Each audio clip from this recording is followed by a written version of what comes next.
Hello, we are discussing about GATE 1992 ECE paper, and the topic we are discussing is electronic devices. This is 7th one mark question, came in 1992. Look at the diagram. If the transistors in figure have high values of beta and a VBE of 0.65 volts, the current I flowing through 2 kilo ohm resistance will be dash. A 1 milliampere, B 2 milliamperes, C 3 milliamperes, D 4 milliamperes. The transistors are having high value of beta and a VB of 0.65. We need to calculate the current flowing through 2 kilo ohm resistor. The correct option for this one is A 1 milliampere. We see the details now.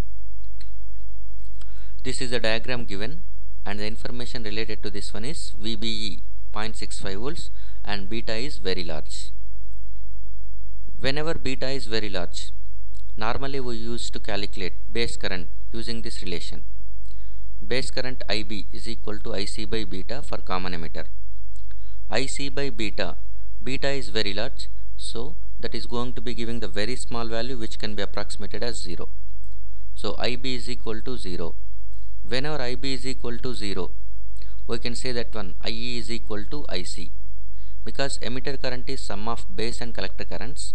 But if the value of beta is very large, at that time base current can be neglected. By that time we can assume emitter current is simply same as collector current. So whenever the beta is very large is given, the conclusion is nothing but you can neglect the base current. So whenever beta is very high, simply neglect the base current and emitter current is same as collector current. If you look at this diagram, this is collector of Q1 transistor, it is emitter of Q1. Emitter of Q1 is nothing but collector of Q2, and collector of Q2 is nothing but it is same current flows through this emitter of Q2. Let us assume current flowing through this 2 kilo ohms is I, that is the collector current of this transistor. Since beta is very high, same current flows through this emitter, and emitter of first transistor is same as collector of second transistor, so the same I flows through this collector of second transistor. Since beta of this transistor is also high, same I is also flows through this emitter of second transistor, so the I is also flows through this 1 kilo ohm.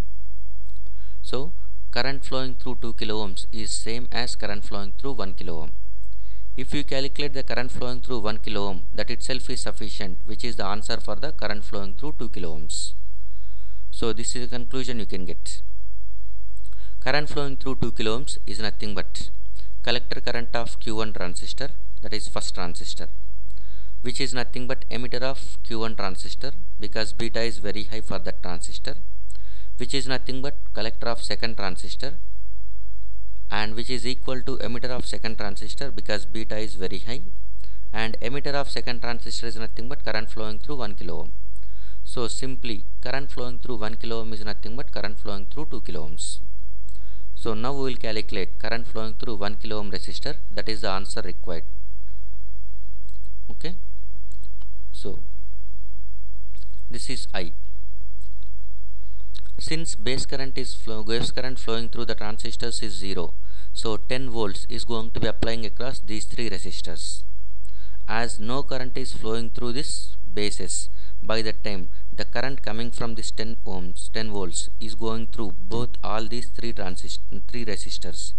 So all these three resistors are in series. We can use voltage division rule to calculate voltage drop across this base of second transistor, that is nothing but this point, that is voltage drop across 1.65 kilo ohms. Base of second transistor VB2 is nothing but this point, that you can calculate it as using voltage division 1.65 divided by total resistance, that is 1.65 plus 1.85 plus 6.5 into total voltage 10 volts. So VB2 is given as 1.65 volts. We can calculate. Now draw the equivalent circuit across Q2. This is Q2 transistor whose base is connected at 1.65 volts. So 1.65 volts, we are replacing this one. The voltage across B2 is 1.65 volts and it is connected, emitter is connected to 1 kilo ohm. We are interested in current flowing through 1 kilo ohm. Now apply KVL across Q2 transistor. KVL across base to emitter loop of Q2 transistor. So that you can write it as 1.65 minus VBE minus I into 1 kilo ohm. So VBE is given as 0.65. So I of 1 kilo ohm is nothing but 1 volt. I is equal to 1 milliampere. So current flowing through 1 kilo ohm is nothing but current flowing through 2 kilo ohms. So the required answer is nothing but 1 milliampere. The correct option for the question is A, 1 milliampere. Thank you.